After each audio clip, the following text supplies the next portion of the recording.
So we've already talked a little bit about what you can expect on a dig. So pretty much remembering that you're not just on a site, but you're in a different country. So with all the cultural and social differences that comes with it. This is probably particularly true for Egypt, which, as we've just discussed, has very particular cultural nuances. So just make sure you are aware of this before you go. Also, language barriers. It's really a good idea to just learn a few Egyptian Arabic phrases or Greek or Italian. This will just make the whole experience a little bit easier. Culinary differences as well. In Egypt, everyone thinks the food is a little bit iffy, but really it's more just that we're not used to it. Don't eat off the street carts. Maybe, go try some falafel or something like that and get used to it. And meeting new people, you will be introduced not only to workers who may or may not be native to that country, but also just a massive scope of life.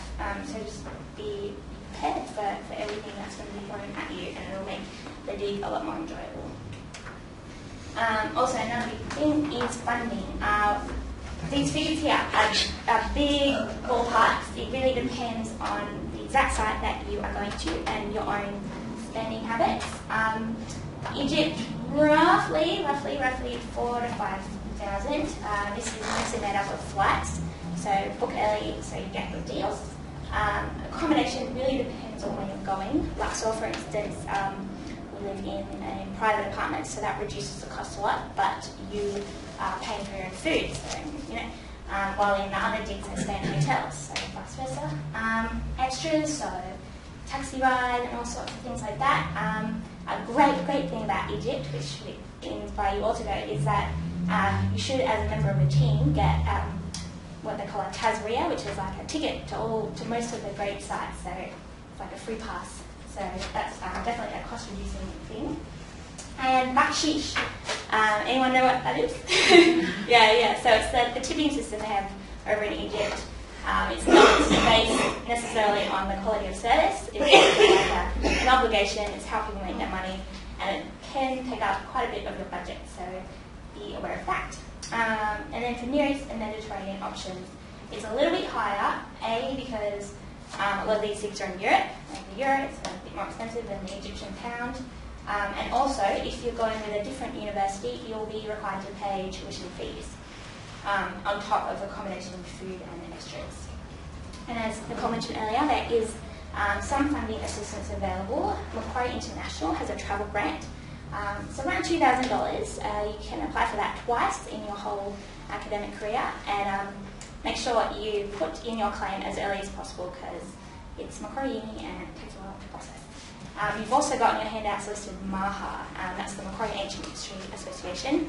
In the past, they have given grants. Did you receive Yes. Yeah. Of varying, they can give out grants of varying amounts, but this year we're not sure. However, as with all of our advice, we would just say go for it, and if you get rejected, you get rejected. Most of these applications, once you filled out one of them, you filled out 70% of another. Once you filled out two, you filled out 95% of the next one, and so on and so forth. So apply for everything. I know one of my friends, this was during her PhD, actually got a travel grant to go to a conference in Switzerland about Egyptian linguistics, and she got a grant from the Society for Study of Early Christianity. So there's nothing to do with it. You just never know what will happen. Just apply for it and cross your fingers. Okay, so life on a dig.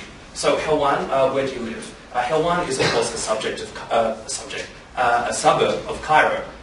They live in a hotel, people who work at Helwan. They live in a quite nice hotel in Mahdi, so it's a nice suburb of Cairo. Site work there is mainly excavation, so it's pre and early dynastic. They excavate things, they map, and they, you would be assisting them in the field.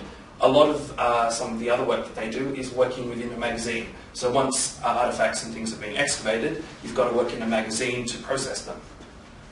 Tehna, much of the work is epigraphy. So you have a wall, you take photographs of walls, you put a glad wrap thing on the wall and you trace to get basically what's on the wall to record it. There's also archaeological and architectural description. Work at Mayor is the same as Tehna, mostly epigraphy, mostly assisting the architect and photographers. at Luxor, which is the loveliest place on earth, by the way, you'll be observing and assisting with the survey and excavation if they're excavating that season. The season that I went, there was no excavation done, so we did mostly epigraphy. Work in archaeology, if you haven't realised, is varied.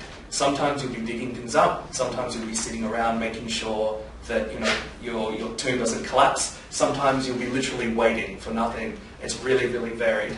So at Luxor it's the same. Sometimes you'll be helping osteological work being conducted. Sometimes you'll be holding a light. Sometimes you'll be rearranging bits of walls. So it's a lot of different things.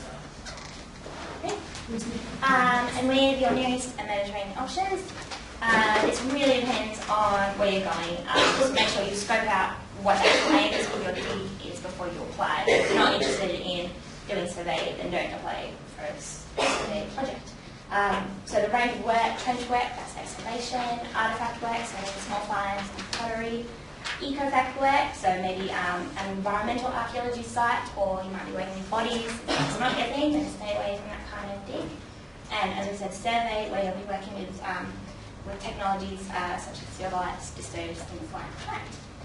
And also, many field schools include visits to nearby sites and museums within their programs, so that's a nice little extra you get.